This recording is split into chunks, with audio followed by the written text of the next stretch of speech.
One way to look at the immune system is it's outside in. That there's invaders in the environment that are impacting our immune system, and they're causing all the symptoms. Like that's like a sort of a myth, or maybe one version of understanding things. Because that could be virus, it could be bacteria, it could be parasite, it could be fungus or mold. We mentioned, so like the moldy environment. And so it's sort of an outside-in philosophy. And, germ theory, call it whatever you want. Another way to look at things is that there's an aspect to your terrain, or your just the strength of your endogenous immune system, your innate immune system, your adaptive immune system, in that you're releasing B cells, T cells, antibodies, and things like that to attach to any sort of foreign influence. And that could be like high amounts of stress. It could be, poor sleep. It could be all sorts of things. And so our body's responding internally to deal with the environment. So the way we look at it, both things are happening. There's external factors, there's internal factors. But what I find is interesting is a lot of us will look at the surroundings and go, I know a family, they all got sick. I know another family, they all got sick. And so we look at things superficially that's outside in attack, right? And I think hopefully part of this conversation is that look, there's differences between men and women. Right. Our hormones are dictating so much of our ability to get sick or not, right? And obviously there's components to our digestive system and so many other things. But I thought we'd just sort of talk a little bit about that sort of outside in, inside out kind of aspect to the immune system, right?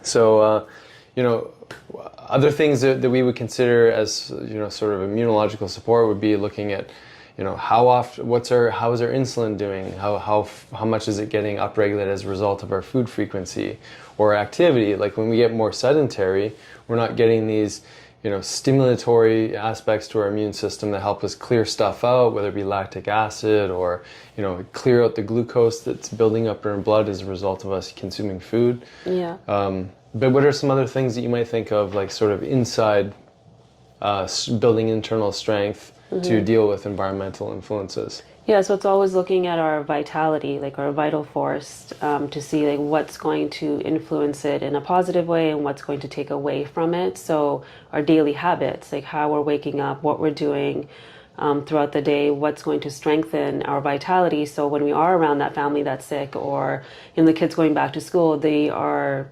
bombarded with different elements. But a lot of it does have to do with the change in our routine and our capacity to adapt to stress. So I think just really looking at the adrenal glands and looking at stress is probably one of the most important things, and to understand that relationship so we can continue to support it so that we do have more of that vital force. Yeah, could maybe speak to vital force a little bit. So I love that sort of correlation between our stress hormones and our vitality, our ability to adapt to life's many different stressors. And really those two hormones are cortisol, DHEA, if we were to just simplify. I mean, obviously there's other ones like epinephrine, norepinephrine, and then there's neurotransmitters and things like that. But if we just looked at that vital force through the lens of the hormonal system being cortisol and DHEA, and how do those two interact? Yeah, so they both have an inverse relationship. As cortisol goes up when we're under stress, DHEA naturally will go down. And DHEA is the one that converts into estrogen and testosterone. So then it naturally declines our sex hormones. Again, that armor that we had against our immune system, it's going to suppress that so that cortisol can do its job and manage the stress in the body. Over time, though, if we are stepping into adrenal fatigue, then cortisol is also low and DHEA is also low. So then that's creating a whole other inefficient, I guess, vital force, or inability to actually manage the outside world, because now we're stepping into burnout.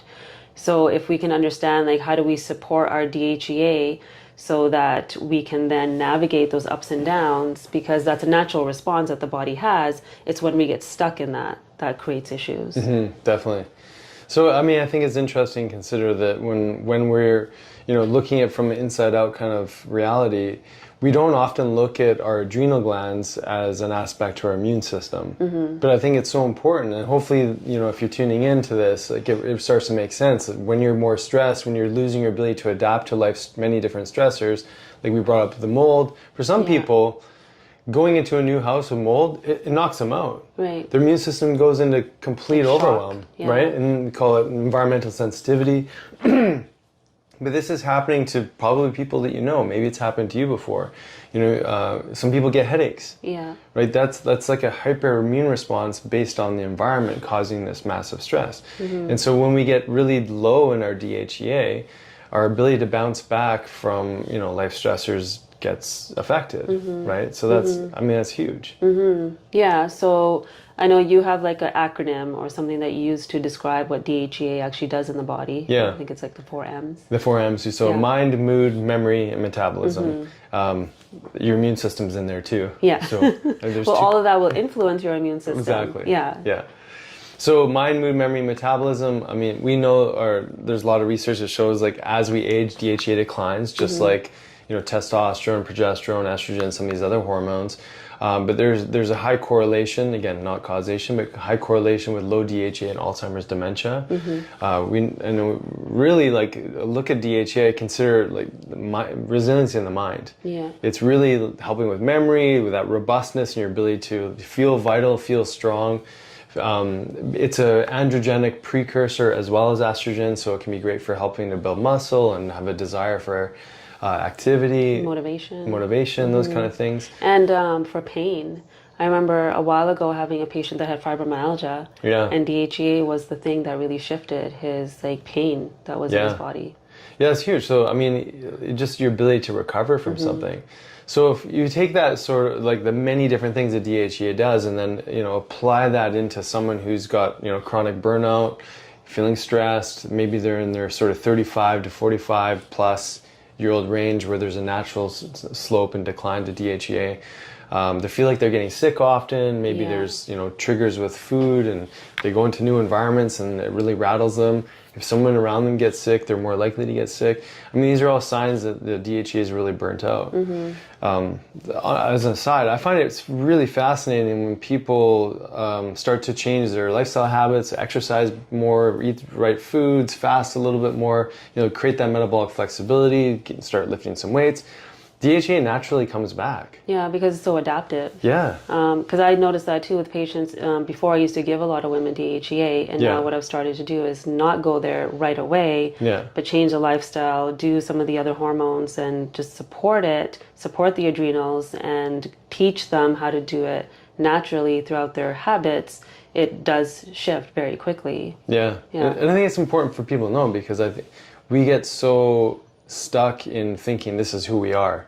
I'm someone who goes into an environment and I'm constantly worried, whether it be with the Wi-Fi, the mold, the cigarette smoke maybe. Because that creates even more stress. Oh, totally. Like we had this conversation with a friend of ours during our week last week, and she was asking me like, well, how do you navigate these things? It's like, how strict are you when you're away? And I'm like, watching the kids, I don't want to create anxiety around their environment. I want them to be aware that, okay, there's mold in this house, so what am I going to do to help support my body?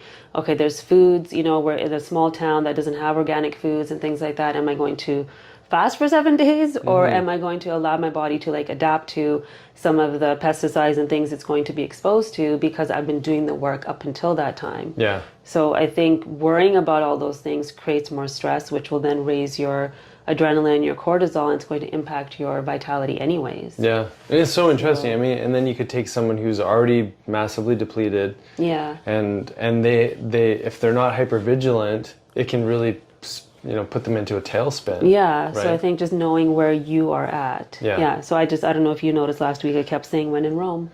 Yeah.